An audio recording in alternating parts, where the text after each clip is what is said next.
Olá, minhas amigas e meus amigos. Chegou a hora do nosso encontro neste domingo, 2 de abril. Num 2 de abril de 1982, os argentinos invadiam a ilha inglesa de Falkland, que eles chamam de Malvinas, e começa uma guerra entre um país sul-americano e uma potência europeia. Foi minha primeira cobertura de guerra pela Manchete.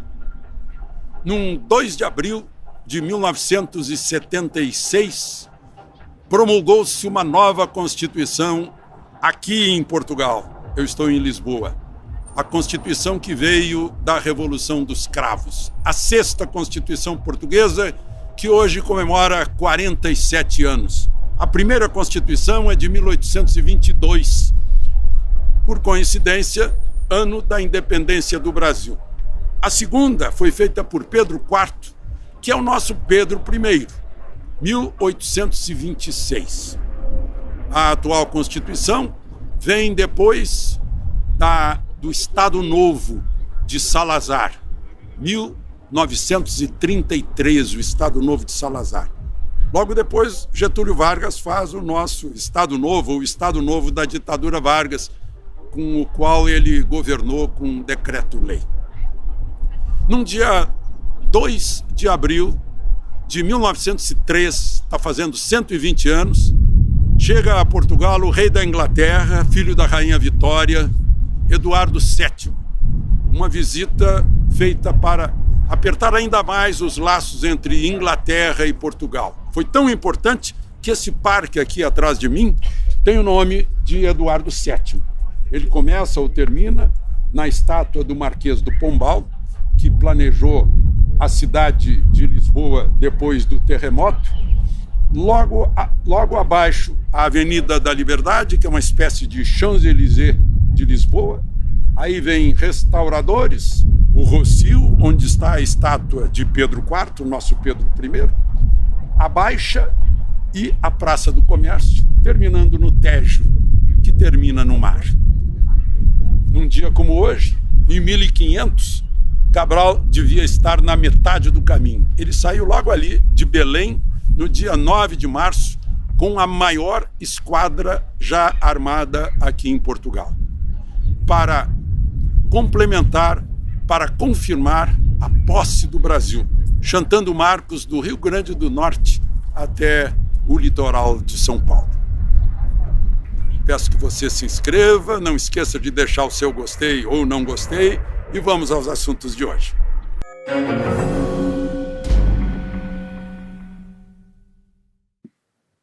Bom, o primeiro assunto de hoje é uma vitória de Renan Calheiros, num embate Supremo versus Supremo. Já explico. Em 2019, a Procuradoria-Geral da República apresentou ao Supremo uma denúncia, né, de recebimento de propina de 1.800.000 de uma empresa chamada NM Engenharia, via MDB-PSDB, no seio da Lava Jato, com base em delação premiada do presidente da Transpetro, Sérgio Machado. E o Supremo aceitou a denúncia, convertendo Renan Calheiros como réu. Aí ele recorreu. O relator Gilmar Mendes convenceu os outros companheiros, né? Deu 3-2, foram votos vencidos Edson Fachin, o relator, e André Mendonça. E acompanharam Gilmar Mendes, Lewandowski e Nunes Marques. Vitória de Renan Calheiros, que não é mais réu, e isso está mostrando que é preciso provas, não basta o testemunho na questão da Lava Jato. Faz parte do enfraquecimento da Lava Jato. Aliás, né, se livraram Lula, é coerente livrar também o senador Renan Calheiros. Bom, a propósito disso, tem muita gente estarrecida com sua santidade, o Papa Francisco, dando entrevista para um canal argentino e falando em assuntos políticos. Papa dando entrevista, né? Ministro do Supremo dá entrevista, Papa também pode dar entrevista. E disse que não se encontrou prova contra Lula, que talvez ele tenha sido condenado pelo volume dos processos, ou que alguém achou, olha, parece que foi assim, parece que foi assado, né? O Papa desconsidera totalmente a questão do triplex de Guarujá, do sítio de Atibaia, né? Aproveitou para dizer também que Dilma tem as mãos limpas, é uma pessoa honestíssima, né? Também passa por cima de um período, inclusive, de assaltos a banco, de movimento terrorista, guerrilheiro, esquece tudo isso, tudo é justificado, portanto, né? Justifica-se também o triplex e o sítio de Atibaia por parte de Sua Santidade o Papa. Eu fico lembrando de um milênio de poder temporal dos papas, poder político, vale dizer, no tempo dos estados papais ou estados pontifícios, em que dominavam o terço central da Itália, que só com a reunificação da Itália ou a unificação da Itália que acabou, né? Depois ficando só o Vaticano no Tratado de Latrão de Pio XI com Mussolini, em 1929. Mas o Papa tinha poder político, parece que esse Papa também dá entrevista política, né? Não se trata de assuntos litúrgicos nem religiosos, mas fica a estranheza quanto a isso. Bom, tem um outro assunto aqui, o Estadão está revelando que o governo está fazendo força para revogar tudo da Lava Jato, e agora tem a colaboração de Sua Santidade o Papa, né? Teto de gastos, por exemplo, né? A lei das estatais, né? Porque, afinal, o PT está de novo com a Petrobras, né? Convém desaparecer a lei das estatais.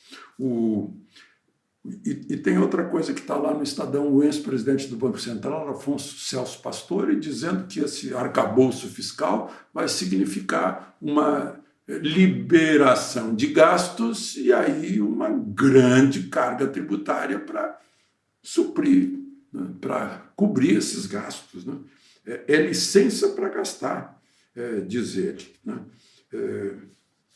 Enfim, foi o desejo de 60 milhões de eleitores, aliás, mais 37 de eleitores que se omitiram na escolha, né? Então, foi esse o desejo. Resultado que a gente tem agora em fevereiro, um déficit das contas públicas, que é Tesouro Nacional, Previdência, Banco Central, né? De 41 bilhões em fevereiro. Só para lembrar, fevereiro do ano de 2022 foi 20, foi menos da metade disso. E outro resultado é que estamos com 9 milhões e meio de desempregados. Também foi 8,6% no trimestre. No trimestre anterior, no ano de 22, estava 8,1%. Bem menos. São dados do PNAD, esse Programa Nacional aí de Cadastro, né? Eu tenho um exemplo, eu conheço um exemplo, agora, atual, de hoje, né? Uma moça que veio de um estado, veio do Piauí para Brasília em busca de emprego, em busca de futuro, 27 anos, conseguiu o emprego, ganhando 1.400, mais seguro-saúde, mais a passagem, mais a cesta básica, né? Trabalhava de 7 da manhã às 3 da tarde. Primeiro entrou lavando louça, depois etiquetando. Já tinha tido uma promoção, mas decidiu, não quero mais.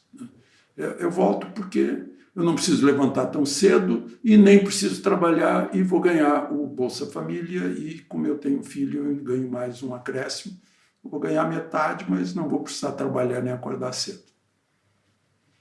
Esse é um problema, né, de mentalidade, de vontade. Eu vi na Gazeta do Povo um resumo de um podcast sobre educação de um ex-ministro da Educação e Ciência aqui de Portugal. Ele foi ministro de 2011 a 2015. Olha o que ele disse sobre educação. Que essa história de nivelar, de aliviar as exigências, vai prejudicar os piores. Os piores vão ficar piores. Porque a exigência, se não houver exigência, eles não vão sair da situação em que estão. Né? É o Bruno Crato. Eu anotei aqui algumas coisinhas que ele diz. Exigir menos piora os piores. A inclusão, né? Porque eu falo, não, tem que incluir. Então, põe todo mundo, fica nivelando por baixo para poder incluir. Né? É um princípio do socialismo. Aí ele pergunta, olha só, é diferente, eu te dou 1 milhão para melhorar. É diferente de eu te dou 1 milhão se melhorar. Estou dando 1 milhão, mas aí não melhora. Agora, se der 1 milhão se melhorar, aí vai melhorar em busca do 1 milhão. Né? Diz que é necessário aprender o essencial, que é leitura, matemática, ciência, depois história, arte. Né? Mas estão dizendo, não, para aprender tem que ser lúdico. Aprende se divertindo. Ele diz assim, bom, se é para divertir as crianças, então não precisa de professor. Né? Leva lá um palhaço. Né? Fala em obrigação até os 18 anos, com formação profissional para garantir o futuro imediato. Né? E fala também mais autonomia para as escolas, professores e pais de alunos decidindo horários, necessidades da escola. Não fica aquela coisa assim que vem do alto, né, de um burocrata de gabinete, de ministério, que acha que entende de educação. Imagina se ele está preocupado com isso em Portugal, imagina no Brasil, que é muito maior. Bom, vamos já estamos terminando. Terminar com boa notícia. Eu estou aqui na Europa e na Europa é trem por toda parte. Aqui em Portugal a gente vai para o Porto mais rápido de trem do que de carro, de Lisboa para o Porto. E agora saiu esse edital do governo do estado de São Paulo, com intercidades, né? Pegando 11 cidades, São Paulo, Campinas, pega Jundiaí, pega toda aquela região, pega 11 cidades. E isso é futuro, né? Porque o transporte de carga já está, inclusive com o Tarcísio, com o ministro dos Transportes, né? Ligando esse Brasilzão aos portos de exportação, do escoamento. Né? E num país deste tamanho, como o Brasil, justifica muito mais o trem, né? Que é muito mais prático que o conta-gotas por caminhão, né? E mais barato também. Então é isso, minha gente. De Lisboa, Alexandre Garcia.